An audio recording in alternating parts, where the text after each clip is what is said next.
Salamat, Isaac. Magandang umaga po sa lahat ng kasama natin dito, sa lahat ng mga kasama ko dito sa Tablato.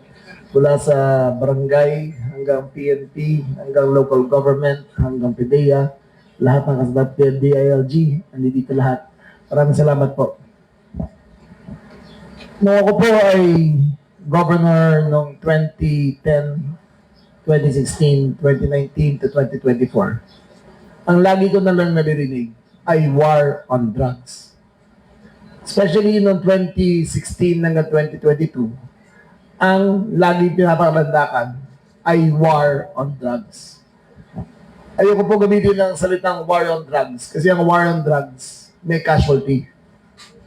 Sapat na alam natin na marami na apektuhan sa ating mga lansangan. Pero ang war on drugs ay maraming ikinamatay.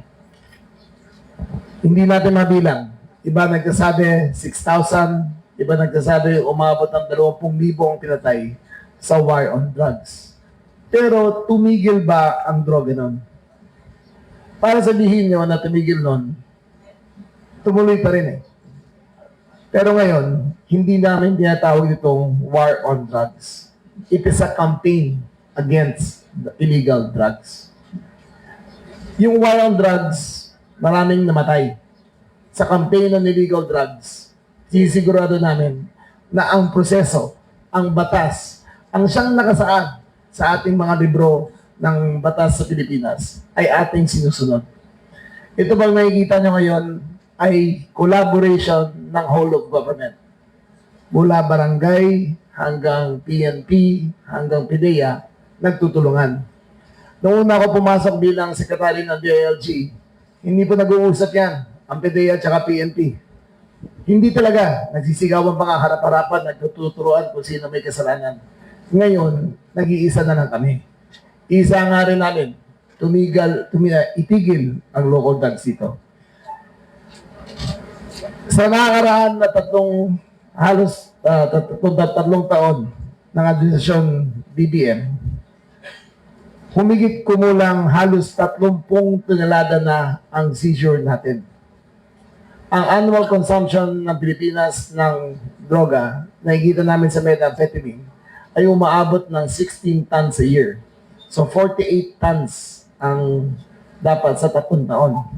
Sa 48 tons na yan, 30 ang nakuha na ng gobyerno.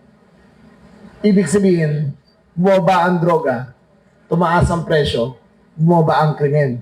Ngayon, marami magsasabi dito, pero may krimen pa rin eh. Hindi ho perfecto ang ating mundo. Pero ang sinasabi namin, ang ginagawa namin ay bumababa na ang krimen dito sa Pilipinas. Magkatumbok po yan. Pag mahal ang droga, mas konti gumagamit. Basta konti gumagamit, bumababa ang krimen. Basta bumababa ang krimen, tumataas ang tiwala sa lahat. Ang nakikita nyo sa likod dito ay lahat dumaan sa proseso. Dumaan po yan sa seizure, examination, testing, court order, destruction order, hanggang dito.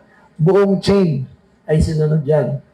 Ito ang bagong Pilipinas. Sumusunod tayo sa batas, sumusunod tayo sa proseso, at ginagawa natin tama.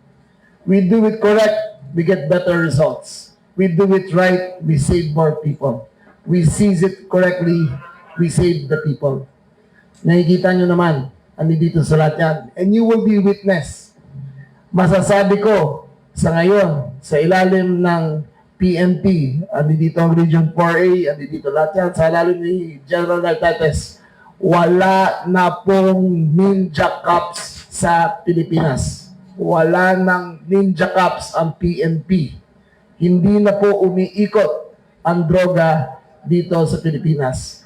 Bakit mas mataas ang ating huli ngayon?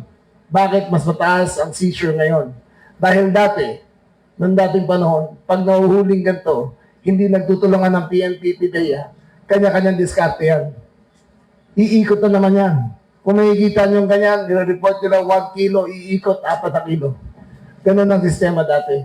Pero ngayon, kada seizure, sisigurado namin ang chain of custody, sisigurado namin ang court order hanggang dito, buo ang nakukunan na na ebidensya at ang seizure. This is the product of hard work. This is a product of discipline. And this is a product of collaboration. Trust the process. Trust the law.